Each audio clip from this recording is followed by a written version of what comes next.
Howard County police are investigating two separate incidents near the Giant on Center Park Drive.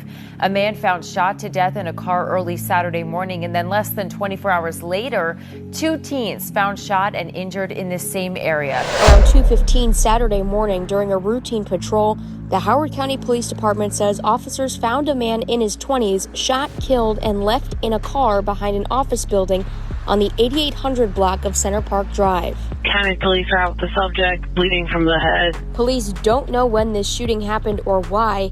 The victim is from Baltimore and has not been identified. In a separate incident later Saturday night, Howard County police say they received a call for shots fired near the Giant on the same block. Looked like the suspect vehicle was a white Mercedes. Caller heard the shots and saw someone shooting in the parking lot of the Giant. When officers got there, they found two teens shot and injured between the Giant and the Bank of America, according to the dispatch call. The male victims are 16 and 17 years old, both from Elk Ridge. They were transported to shock trauma for non-life-threatening injuries. Oh, it's startling. You don't expect something like this in this neighborhood. I mean, you don't want anything like that kind of violence associated anywhere near where your kids are. Being a father, I got to look out. The pricey area, so I don't know if they need to beef up the police patrols around here or what, but just got to keep your eyes open. I guess it can happen anywhere these days. Howard County Police emphasizing to us that these are unrelated cases. Yo, what's up, people? We is back. We back. Hit that like button, make sure y'all subscribe to the channel, man. And today, y'all, we is in Columbia, Maryland. Now, for people that don't know, Columbia, Maryland is a suburb of Baltimore, you know, on the outskirts of Baltimore County. And as you heard in the videos you just looked at, it's not a whole lot of crime there, especially not murders. Now, crime happens everywhere, so I don't want people to get that mistaken. Crime happens everywhere, but murder is not the crime of choice in Columbia, Maryland. Typically, you don't see that. You know, typically in Columbia, Maryland, you should be considered safe. But, we living in a time right now where I told y'all drill music is rummaging the black community, cities and suburbs, because everybody wanna be a gangster. Everybody think that's the way of life. And it's crazy because I'm over here teaching that ain't the way of life, because that's the life I followed, and that's the life that I realized, though, it is a dead-end street. It ain't nothing cool about taking other people's lives. It ain't nothing cool about spending the rest of your life in prison. You understand? Especially when a lot of these situations, it don't even involve too much. They could be beefing over minor issues. Minor issues that never got to get to a point to where people losing their life. But we're seeing this more than I think we probably ever seen it before. I don't give a fuck what the murder numbers say in Baltimore. What you see when you walk the streets is the same things you seen when you walk the streets 10, 15 years ago or 5 years ago when it was 300-something murders. But when you talking about the suburbs and the outskirts, that's typically not a thing, even though you do have isolated incidents. But what you just watched in them clips was two violent crimes that happened in Columbia, Maryland, in close proximity to each other, but they wasn't connected. And in this video, I want to focus on one particular situation. Not saying that the other one is not relevant or not important because somebody lost their life in that. When there was a guy by the name of Kendrick McLean, 26 years old, y'all. Now, Kendrick was from Baltimore City. You listen to some of the details of the case, it explained more in depth of what actually happened with that situation. The two teen suspects knew one another, but the motive is under investigation. We believe that the victim picked up both suspects from a residence in Ellicott City and drove to that location in Columbia where he was shot. The other suspect, a 17-year-old under DJS supervision, allegedly had a gun in his backpack when arrested at Howard High Tuesday. He was also wearing an ankle monitor. I want to say rest in peace to him and condolences to his family. Because that's one of them situations where everybody lose. You got a young man murdered. You got two young kids arrested for it. 14, I think, and 17. But in the clips I played for y'all in the earlier beginning, it talked about another shooting.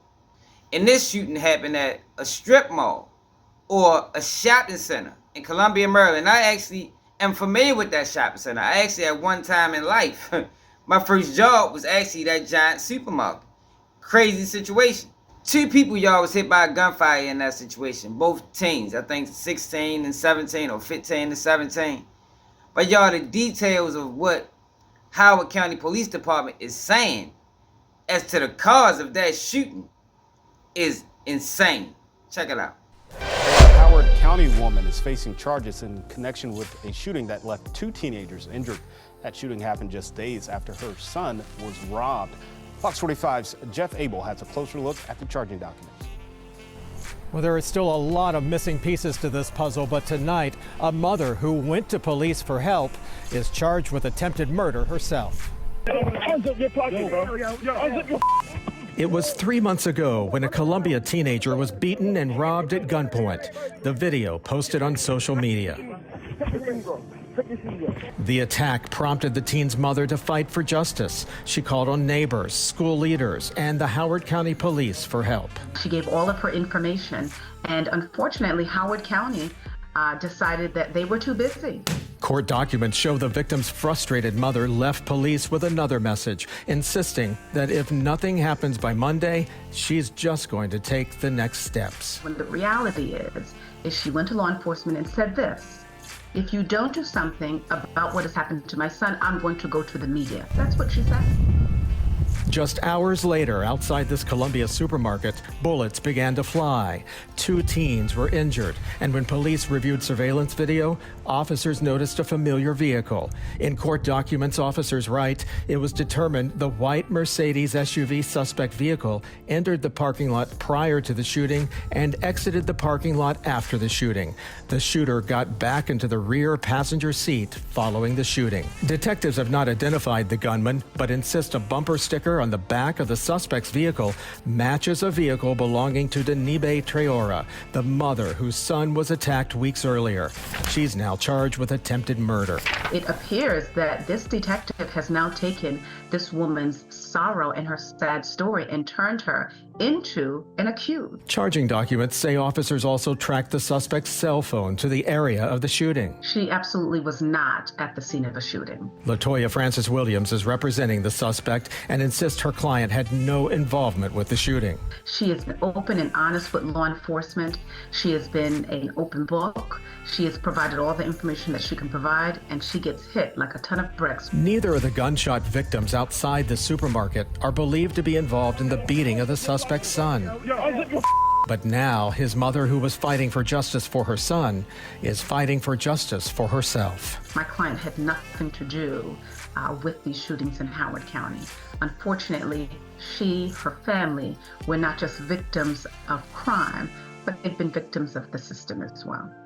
Police have not found the gun nor identified the actual gunman in this case. Meanwhile, the suspect remains locked up without bond. Yo, this is probably one of the wildest situations that Columbia has ever seen.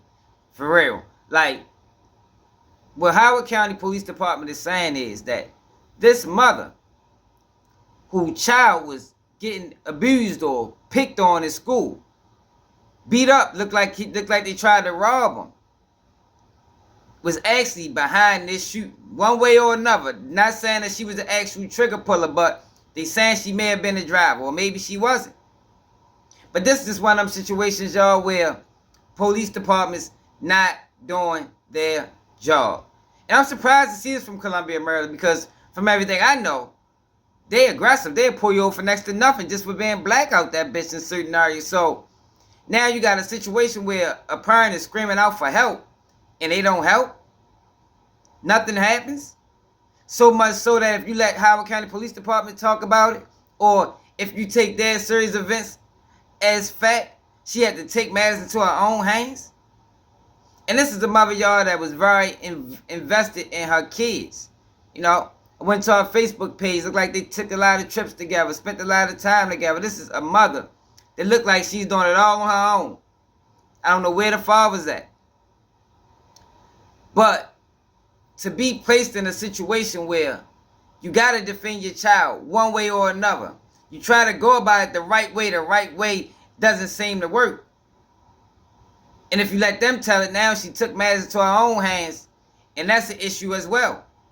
But you heard from my lawyer. Her lawyer said she was trying to get it to the media. That was the next step she was going to take. And hey, I'm the media. So I need this story to get out there, yo, because I want to know how y'all feel about this. What would you do in this situation? This was obvious a situation where she wanted to resolve it the right way. And I don't know how long a time was it between what happened with her son and what happened at that shopping center. But it's like, damn, what you want me to do? I can't wait forever. Something got to be done, because if you allow kids to get away with this and they go unpunished, then what's stopping them from doing it again? And it could be a situation where she tried to remove her child from the school, but that is not even a good idea for the child, because that just makes it 10 times worse. Now it's like you scared to come to school. I just think, yo, this ultimately, yo, however, whatever happened, you listen to her lawyer say she ain't did nothing. They don't have her shooting, they just have a bumper sticker and a license plate, and not even a license plate, but a bumper sticker and a Mercedes-Benz that they saying belong to her just because of the same bumper sticker. But that could be, you know, a coincidence.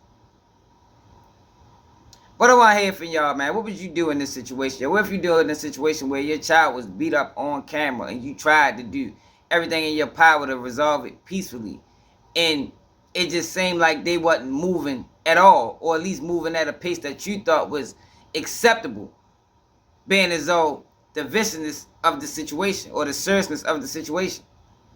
Let me know in the comments, y'all. It's another day of Keep It G News, and I'm out.